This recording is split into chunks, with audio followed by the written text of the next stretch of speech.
Hello everyone, my name is Stephanie and this is Story Sparks.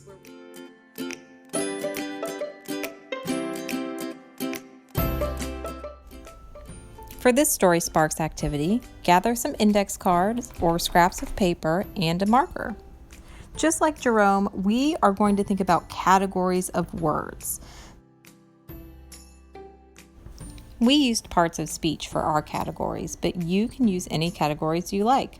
On one side of your index cards, write the names of your categories.